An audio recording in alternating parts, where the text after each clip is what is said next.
은혜 받으세요. 예, 우리는 계속해서 예수님의 첫 설교인 이 산상선교를 생각해 보면서 하나님의 은혜를 함께 나누고 있습니다. 오늘 말씀을 보면요, 이 오늘 말씀을 얼핏 보면 이 말씀이 꼭 기도의 원리처럼 그렇게 생각됩니다. 우리가 구하고 찾고 두드리면 하나님 반드시 응답해 주신다, 그런 거죠. 그런데 여러분, 조금 더 구체적으로 들어가 보면 이 본문의 핵심은 11절입니다. 우리 11절 말씀 같이 한번 읽을까요? 너희가 악한 자라도 좋은 것으로 자식에게 줄 알거든 하물며 하늘에 계신 너희 아버지께서 구하는 자에게 좋은 것을 주시지 않겠느냐. 그래서 여기 강조하는 게 뭐예요? 구하는 자에게 하나님께서 좋은 것을 주신다라는 것이죠. 그런데 여러분, 이 좋은 것이 무엇이겠습니까? 이 좋은 것이 바로 본질이신 예수 그리스도라는 거예요. 그런데 여기 보면 좋은 것이 예수 그리스도신데, 예수 그리스도는 어떻게 됩니까? 예수 그리스도는 십자가상에서 죽으시고 또 부활하시고 승천하시잖아요. 그럼 그 후는 어떻게 되겠어요? 그 후에는 우리에게 예수의 영인 성령을 우리에게 주시겠다고 하나님은 약속하셨습니다. 그래서 누가복음 27장 49절에 보면 볼지어다 내가 내 아버지께서 약속하신 것을 너희에게 보내리니 너희는 위로부터 능력을 입혀질 때까지 이 성에 머물라 하시니라 했어요. 또 사도행전 1장 4절에서 5절 보니까 사도와 함께 모이사 그에게 분부하여 이르시되 예루살렘을 떠나지 말고 내게서 들은 바 아버지께서 약속하신 것을 기다리라. 요한은 물로 세례를 베풀었으나 너희는 몇 날이 못되어 성령으로 세례를 받으리라 하셨느니라 라고 말씀하고 있습니다. 우리에게 약속하신 성령을 부어주신다는 거예요. 그러니까 앞뒤 맥락을 보면 구하라, 찾으라, 두드리라는 이 명령은 우리에게 주실 성령을 말씀하시는 것입니다. 그러니까 성령을 너희가 찾을 때 어떻게 하느냐? 구하고 찾고 두드리는 이 절박함으로 성령을 구하고 찾고 두드려야 된다는 거예요. 여러분, 어떤 사람이 이렇게 생각하는 사람이 있어요. 굳이 신앙생활 하는데 성령은 있어도 그만 없어도 그만 아닌가? 성령 꼭 있어야만 하는가? 그렇지 않아요, 여러분. 성령이 없이는 하나님의 일을 감당할 수 없습니다. 기도, 여러분, 기도도 마찬가지예요. 기도 꼭 해야만 하나? 기도해도 그만, 안 해도 그만 아니나? 뭐 나는 달라지는 것도 없던데 기도하니까? 아니에요. 기도 없이는 하나님의 일을 할 수 없습니다. 그렇기 때문에 여러분이 간절하고 절박하게 성령을 구해야 된다는 거예요. 요한복음 7장에 보면 누구든지 목마르거든 내게로 와서 마시라. 나를 믿는 자는 성경의 이름같이 그 배에서 생수의 강이 흘러나리니 이는 그를 믿는 자들이 받을 성령을 가르쳐 말씀하신 것이다. 그래서 배에서 생수가 넘쳐나게 흘러나는데 그게 뭐라는 거예요? 성령이라는 거예요. 근데 좀 이해가 안 가지 않아요? 배에서 강이 배에서 생수가 흘러나는데 이 표현들은 이 유대인들에겐 특별한 거예요. 왜냐하면 여러분들은 마음이 어디에 있다고 생각하세요? 예? 심장이 있다. 이거 유럽 사람들은 여기 있다고 생각해요. 우리는 또 머리에 있다고도 생각하잖아요. 근데 유대인들은 어디에 있다고 생각하냐면 마음이 배에 있다고 생각합니다. 배. 우리랑 비슷한 것 같아요. 여러분, 어렸을 때 할머니 기억나세요? 어렸을 때 할머니가 아프다고 그러면, 다리가 아픈데도 할머니 다리 아프나 다리 저려 그러면 다리 주물러 주는 게 아니라 배를 만져줘 이러고, 배를 할머니 손은 약손 그러면서 배를 이렇게 만져. 근데 희한한 건 할머니가 배를 만져주면 이상하게 편안해져요, 마음이. 편안해지고 별로 아프지 않는 거, 그런 느낌이 느껴져요. 그러니까 배에서 여러분 생수가 흐른다는 것은 유대인들에게 있어서 그 마음의 속에서, 그 마음 속에 성령님을 그렇게 사모해야 한다는 것이죠. 그렇습니다. 주님이 우리에게 좋은 것 주신다는 것은요, 바로 뭐냐? 이 성령을 가리켜 말씀하시는 거예요. 예수의 영인 성령을 우리 마음속에 충만하게 부어주신다는 것입니다. 여러분, 좋은 것 주신다는 것이 무슨 여러분 삶에서 문제가 잘 풀리고 만사형통하고 그런 개념이 아니라, 산상설교에서 예수님이 말씀하신 좋은 것 주신다는 건 뭐예요? 뭘 말씀한다고요? 성령이라는 거예요. 그리고 우리는 본질이신 그 예수 그리스도의 그 성령을 우리는 붙들어야 한다. 그것으로 충만해져야 한다는 것이죠. 그래서 오늘 말씀과 병행 구절을 이루는 누가복음 11장 13절에 보면, 너희가 악한 자라도 좋은 것을 자식에게 줄 줄 알거든 하물며 너희 하늘 아버지께서 구하는 자에게 성령을 주시지 않겠느냐 하시니라. 정확하게 말씀하고 있어요. 구하는 자에게 뭘 주신다? 성령을 주신다라는 것이죠. 좋은 것은 뭐냐 여러분? 성령님이라는 거예요. 성령. 그 성령님을 너희가 어떻게 해야 되냐? 구하고 찾고 두드리는 그런 절박함, 점점 강해지잖아요. 구하고 찾고 두드리는 것처럼 그렇게 우리가 절박하게 간절하게 그 성령님을 구하고 찾아야 된다라는 것이죠. 저는 여러분들이 그렇게 성령님을 구하고 찾고 두드리는 영락의 성도들 다 될 수 있게 주의 이름 축복합니다. 그렇다면 두 번째 우리가 생각해 볼 것은, 성령께서 그럼 우리에게 오시면 무엇을 하시냐는 거예요. 오셔서 하시는 일이 뭐냐라는 것이죠. 성령께서 우리에게 오셔서 하시는 일은요, 드러내 주시고 채워 주시고 약한 가운데 강하게 만들어 주신다라는 겁니다. 먼저 드러나게 하신다, 비춰 주신다는 건데, 성령이여 우리를 조명해 주신다라는 거죠. 말씀의 빛이 여러분 비춰주신다는 거예요. 그래서 여러분 성경 읽다 보면 이런 경험들이 있을 거예요. 똑같은 본문이고 내가 수없이 읽었는데 어느 날 이 말씀이 내 마음속에 쑥 들어오는 경험을 한 거예요. 아, 이게 그런 뜻이구나 깨달아질 때가 있다는 겁니다. 저도 설교 준비하다 말씀 묵상하다 보면 예전에 잘 생각하지 못했던, 보이지 않았던 그 말씀들이요, 이상하게 보이기 시작해. 아, 이게 하나님께서 이 뜻으로 우리에게, 나에게 말씀하시는구나. 이렇게 성령께서 말씀의 빛을 비춰주실 때가 있다는 거죠. 요한복음 16장 7절 8절에 보면, 내가 떠나는 것이 너에게 유익이라. 내가 떠나가지 아니하면 보혜사가 너희에게로 오시지 아니할 것이요. 가면 내가 그를 너희에게로 보내리니 그가 와서 죄에 대해서, 의에 대해서, 심판에 대해서 세상을 책망하리라. 성령께서 오셔서 뭐 한다고요? 죄에 대해서, 의에 대해서, 심판에 대해서 세상을 책망하신다. 그러니까 성령께서 우리에게 이렇게 비춰주시면, 드러내주시면 우리의 죄가 깨달아진다. 성령의 빛이 비춰지면 죄가 깨달아요. 여러분, 우리 성령의 빛이 여러분에게 비춰지면 예전에는 죄가 죄처럼 깨달아지지 않았는데 성령의 빛이 비춰지니까 죄가 죄처럼 깨달아지게 되는 거예요. 또 의라는 것은 자기의 의로 가득 찼던 나였는데 성령의 빛이 내게 비춰지니까 주님이 옳은 거예요. 내 의는 잘못된 거예요. 내 의를 꺾게 되는 거예요. 내 의를 버리게 되는 거예요.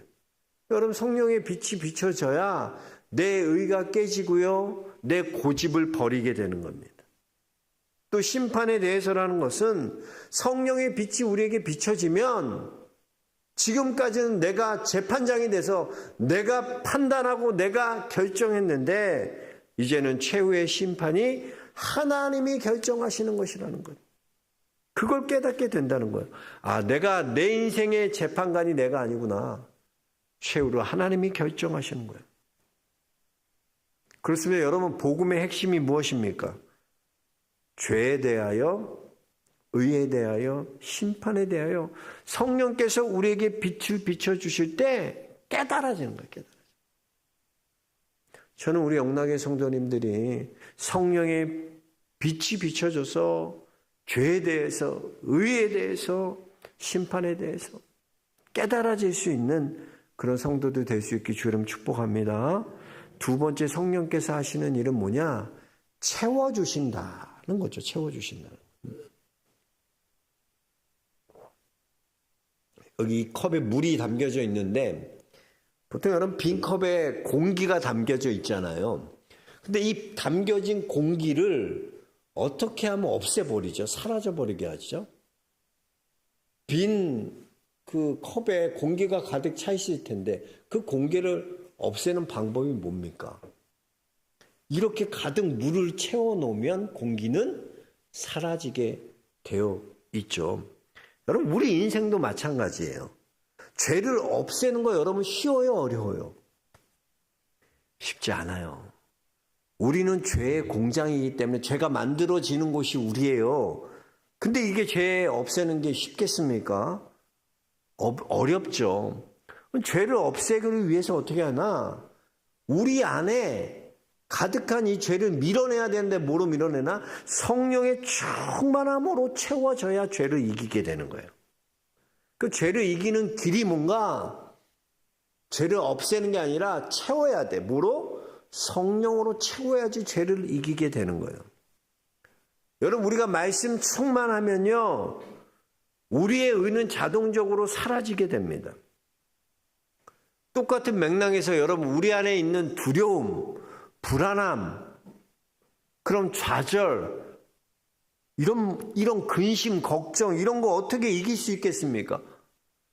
여러분, 걱정하고 있는 거 어떻게 하면 이길 수 있어요? 여러분, 두려워하는 거 어떻게 하면 이길 수 있어요? 우린 그렇게, 그거 생각하지 않으면 돼. 집사님, 제발 그런 생각 하지 마. 왜 자꾸 그 안 좋은 생각 계속하고 그래? 그 생각 하지 말고 좋은 생각을 해, 좋은 생각. 그 안 좋은 생각 하지 말라. 그 안 좋은 생각 하지 말라고 하면 더 안 좋은 생각이 들어. 더 안 좋은 생각이 보이게 되고. 흰곰 효과라는 말 들어보셨죠? 흰곰 효과. 이 흰곰 효과는 뭐냐면 흰곰 보고 놀란 사람에게 흰곰 생각하지 말고 잊어버리라고 하니까 잊어버리라고 하면 할수록 노력하면 노력할수록 흰곰에 대한 생각이 더 확실해지고 더 두려움, 공포가 늘어난다는 것이죠. 이게 진짜로 그래요.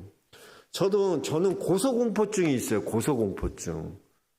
그래서 나는 다른 사람들이 이렇게 높이 막 사다리 여기 올라가고 막 그러면 내가 막 가슴이 저려.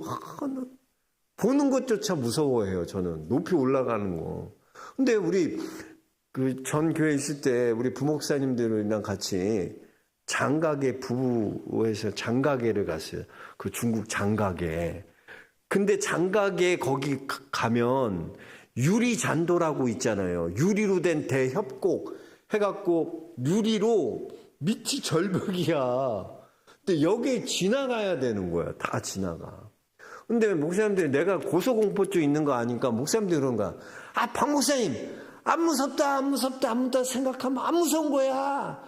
계속 그 안 무섭다고 생각하고 걸으면 돼.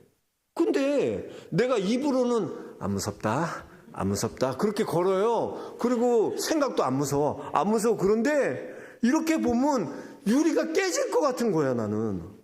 내가 떨어질 것 같은 거야. 그래서 진짜 한 발자국도 못 가겠어. 무서워서. 그랬더니 질질 목사님 나 끌고 가더라고, 이러고. 사람이 그래요, 여러분. 생각하지 말자! 생각하지 말자! 두려워하지 말자! 좋아요. 근데 되냐고. 안 사라진다니까, 이 생각이. 왜? 생각하면 생각할수록 그 생각이 더 나는 거예요. 그래서 여러분, 그거 어떻게 없애나?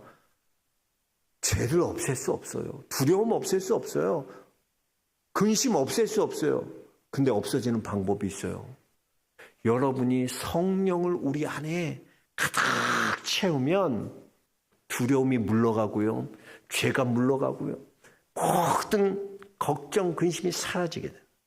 그래서 성령께서 우리로 이렇게 충만케 채워주신다는 거예요. 할렐루야.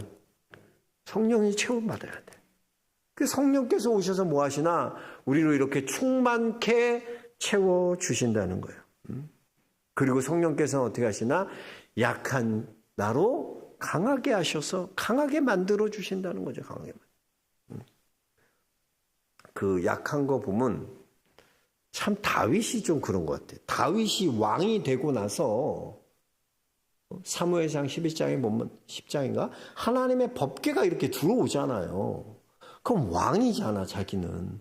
백성들 다 하고 법궤면 기뻐하는 건 이해할 수 있는데 너무 기쁜 거야, 다윗이. 그래서 너무 기뻐서 막 혼자 춤을 추는 거야, 하나님 앞에. 춤을 추는데 바지가 내려간 거야, 바지가 내려간 거야. 근데 그것도 모르고 백성들 앞에서 막 춤추는. 부끄러워, 안 부끄러워요? 창피해요, 창피해요. 우리 애들이 만약에 내가 그랬다 그래봐 다 도망갔을 거야. 창피하다고 아빠랑 같이 안 논다고. 얼마나 사람들, 백성들 앞에 약해 보입니까? 권위가 다 실추된 것처럼 약해 보이잖아요. 근데 하나님이 그것 때문에 약하게 하지 않아요.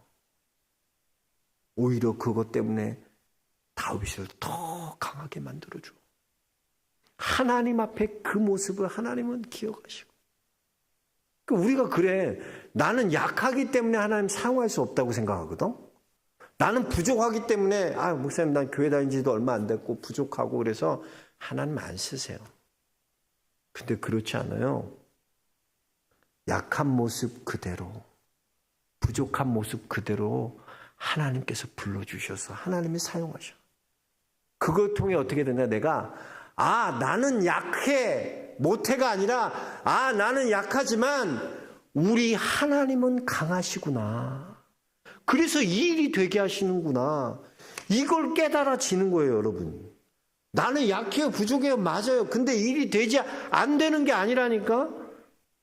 약한 나 같은 자를 사용하셔서도 하나님은 강하시기 때문에 강하신 그 하나님이 사명을 감당하도록 주의 일이 되도록 나를 그렇게 이끌어 가신다는 거예요.